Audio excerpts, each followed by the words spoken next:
Hello guys, welcome to our channel. তো guys, আজ এই ভিডিওতে আমরা কথা বলবো মোহনবাগান সুপার জায়ান্টকে নিয়ে। ফাইনালি মোহনবাগান সুপার জায়ান্টকে নিয়ে বড় সুখবর বেরিয়ে আসছে। তারা সই করাতে চলেছে একজন দারুণ সেন্ট্রাল ডিফেন্সিভ মিডফিল্ডারকে। এর পাশাপাশি রবসন রবিনোকে মোহনবাগান নেওয়ার জন্য যে এতদিন ধরে ট্রাই করছিল, ফাইনালি রবসন রবিনো তিনি মোহনবাগানে আসছে না। মোহনবাগানে আরমান্দ সাদিকুর পরিবর্তে আসতে চলেছে মোহনবাগানের প্রাক্তন তারকা সনি নডি। তো পুরো বিস্তারিত আপডেট জানাবো, পাশাপাশি আইএসএলের বেশ কিছু ট্রান্সফার নিউজ রয়েছে, সেগুলো তোমাদেরকে জানিয়ে দেবো। তো গাইস, চলো আজকের ভিডিও শুরু করা যাক। ভিডিও শুরু করার আগে চ্যানেলে যারা প্রথমবার এসেছো এবং সাবস্ক্রাইব করোনি, তারা অবশ্যই সাবস্ক্রাইব করে দিও। পাশের বেল নোটিফিকেশনটিকে অল প্রেস করে দিও, তাহলে পরবর্তী ফুটবল রিলেটেড যে সমস্ত আপডেট তোমরা একদমই মিস করবে না। তো গাইস, চলো আজকের ভিডিও শুরু করা যাক। তো ফার্স্ট অফ অল আমরা কথা বলবো চেন্নাইন এফসি ও বেঙ্গালুরু এফসিকে নিয়ে।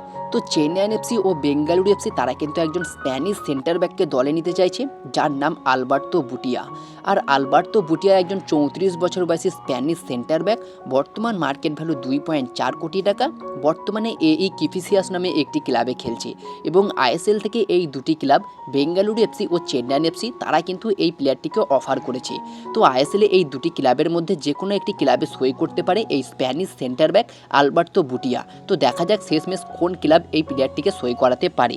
এর পাশাপাশি চেন্নাইন এফসির কিছু ট্রান্সফার নিউজ নিয়ে যদি কথা বলা যায়, তো যেমনটা তোমাদেরকে গত কয়েকদিন আগেই জানিয়েছিলাম যে চেন্নাইন এফসির হেড কোচ ওয়েন কোয়েল তিনি জানিয়েছিলেন বেশ কিছু ইয়ংস্টার ট্যালেন্টেড প্লেয়ার নিচ্ছে, যাদের মধ্যে গোল স্কোরিং অ্যাবিলিটি রয়েছে।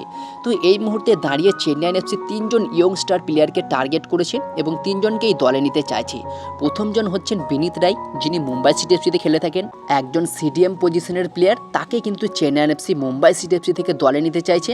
পাশাপাশি এফসি গোয়া থেকে সেভিয়ার গামা, যিনি একজন লেফট ব্যাক পজিশনের প্লেয়ার, তাকেও চেন্নাইন এফসি দলে নিতে চলেছে। এর পাশাপাশি এটিকের প্রাক্তন তারকা কোমল থাটাল, যিনি একজন রাইট উইঙ্গার, বর্তমানে জামশেদপুর এফসিতে আছেন, তিনি খুব একটা গেম টাইম পাচ্ছে না, তো তাকেও কিন্তু চেন্নাইন এফসি টার্গেট করেছে। তো এই 3জন ইয়ংস্টার তারকা প্লেয়ারকে কিন্তু চেন্নাইন এফসি আসন্ন ট্রান্সফার উইন্ডোতেই দলে নিতে চাইছে। কোমল থাটাল, সেভিয়ার গামা, বিনীত রায়, এই 3জন ইয়ং ট্যালেন্টেড প্লেয়ারকে কিন্তু চেন্নাইন এফসি এবার কনফার্ম করে নিতে চাইছে। তো দেখা যাক চেন্নাইন এফসি একজন বিদেশির পাশাপাশি এই 3জন ইয়ংস্টার ভারতীয় প্লেয়ারকে সই করাতে পারে কি। তোমাদের কি মনে হয় এই 3জন ইয়ংস্টারকে একসাথে কি চেন্নাইন এফসি সই করাতে পারবে? অবশ্যই তোমরা নিচে কমেন্টে জানিও। এর পাশাপাশি মোহনবাগান সুপার জায়ান্ট তারা কিন্তু একজন দারুণ সেন্ট্রাল ডিফেন্সিভ মিডফিল্ডারকে সই করাচ্ছে। তো এই সেন্ট্রাল ডিফেন্সিভ মিডফিল্ডারের সাথে তোমাদের একটু পরিচয় করিয়ে দিই। আর এই সেন্ট্রাল ডিফেন্সিভ মিডফিল্ডারের নাম হচ্ছে সাহিল তাবোরা। আর এই সাহিল তাবোরাকে নিয়ে যদি কথা বলা যায়, তিনি একজন 28 বছর বয়সী ইন্ডিয়ান ডিফেন্সিভ মিডফিল্ডার। ডিফেন্সিভ মিডফিল্ডারের পাশাপাশি সেন্ট্রাল মিডফিল্ডার পজিশনেও খেলে থাকেন। বর্তমান মার্কেট ভ্যালু 1 কোটি টাকা। তো মোহনবাগান অনিরুদ্ধ থাপার পাশাপাশি আরও একজন ভালো মানের সিডিএমকে নেওয়ার জন্য এই সাহিল তাবোরাকে টার্গেট করেছে। তো সাহিল তাবোরাকে যদি মোহনবাগান দলে নিতে চায়, হায়দ্রাবাদ এফসির সাথে যেহেতু সাহিল তাবোরার 2026 সাল পর্যন্ত চুক্তি রয়েছে, সেক্ষেত্রে মোহনবাগান যদি এই সাহিল তাবোরাকে দলে নিতে চায়, তাহলে কিন্তু ট্রান্সফার ফি দিয়েই দলে নিতে হবে। তো দেখা যাক হায়দ্রাবাদ এফসি থেকে মোহনবাগান সুপার জায়ান্ট এই সাহিল তাবোরাকে কনফার্ম করে নিতে পারে কি। তোমাদের কি মনে হয় যদি সাহিল তাবোরাকে মোহনবাগান সই করাতে পারে, অনিরুদ্ধ থাপার পাশে সাহিল তাবোরা কি বেটার হতে পারে? অলরেডি গ্লেয়ান মার্টিন্স, দীপক তাংরি তারা রয়েছে, তবে তাদের পারফর্ম কিন্তু খুব একটা ভালো নয়। বর্তমানে তাদের পারফর্ম খুবই শ্লথ লাগছে। তো সাহিল তাবোরাকে যদি নিয়ে আসা হয় অনিরুদ্ধ থাপার পাশে, অনেকটাই বেটার হতে পারে আমার মনে হচ্ছে। তো এই বিষয়ে তোমাদের কি মতামত অবশ্যই তোমরা নিচে কমেন্টে জানাও। এর পাশাপাশি সর্বশেষ লাস্ট যে আপডেটটা নিয়ে আমরা কথা বলবো, সনি নডি তিনি মোহনবাগানে আবারও ফিরতে চলেছে। তো আরমান্দ সাদিকুর পরিবর্তে বাংলাদেশের বসুন্ধরা কিংস থেকে রবসন রবিনোকে দলে নেওয়ার জন্য মোহনবাগান একাধিকবার ট্রাই করেছে, তবে শেষমেশ মোহনবাগান টিম ম্যানেজমেন্ট রবসন রবিনোকে দলে নিয়ে আসায় ব্যর্থ হয়। তো এই মুহূর্তে সবচেয়ে বড় খবর হচ্ছে রবসন রবিনো তিনি বাংলাদেশের ক্লাব বসুন্ধরা কিংসেই কন্টিনিউ করতে চলেছে। তিনি ইন্ডিয়াতে আসছে না বা মোহনবাগান ক্লাবে আসছে না। তো আরমান্দ সাদিকুর প্রপার রিপ্লেসমেন্ট হিসাবে এই মুহূর্তে সবচেয়ে বড় একটা প্লেয়ারের নাম ভেসে আসছে, সেটা হচ্ছে সনি নডি। বর্তমানে তিনি মালয়েশিয়ার একটি ক্লাবে খেলছিলেন, তেরেনগানু এফসিতে।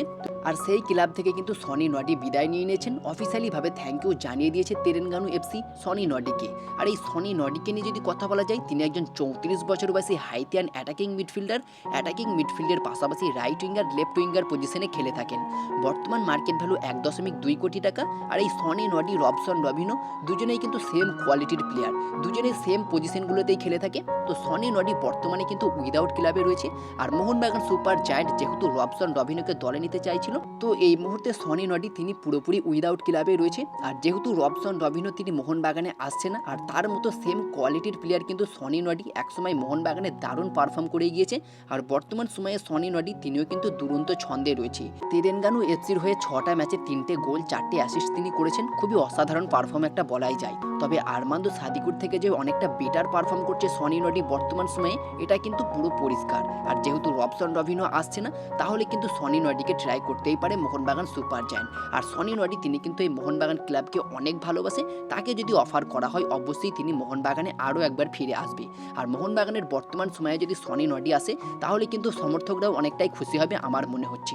আর আরমান্দো সাদিকুর থেকে যে অনেকটাই বেটার অপশন হতে পারে সনি নডি, এটা কিন্তু পুরো পরিষ্কার। অর্থাৎ সনি নডিকে যদি ফিরিয়ে আনতে পারি, রবসন রবিনো তো আসছে না, তাহলে সনি নডি যদি আসে আরমান্দো সাদিকুর জায়গায়, অনেকটাই বেটার অপশন হতে চলেছে আমার পার্সোনালি মনে হচ্ছে। তো তোমাদের এই বিষয়ে কি মতামত অবশ্যই তোমরা নিচে কমেন্টে জানাও। তো গাইস, এই ছিল আজকের ভিডিও। যে সমস্ত ট্রান্সফার আপডেটগুলো তোমাদের জানানোর ছিল, মোহনবাগান রিলেটেড যে সমস্ত ইম্পর্টেন্ট আপডেট ছিল, তোমাদেরকে জানিয়ে দিলাম। আই হোপ তোমাদেরকে ভিডিওটা ভালো লেগেছে। যদি ভিডিওটা ভালো লেগে থাকে, তাহলে একটা লাইক করে দিও আর চ্যানেলটিকে সাবস্ক্রাইব করে পাশের বেল নোটিফিকেশনটিকে অল প্রেস করে দিও। তাহলে পরবর্তী ফুটবল রিলেটেড যে সমস্ত আপডেট তোমরা একদমই মিস করবে না। তো গাইস, দেখা হচ্ছে আবার নেক্সট ভিডিওয়। Bye bye, have a good day.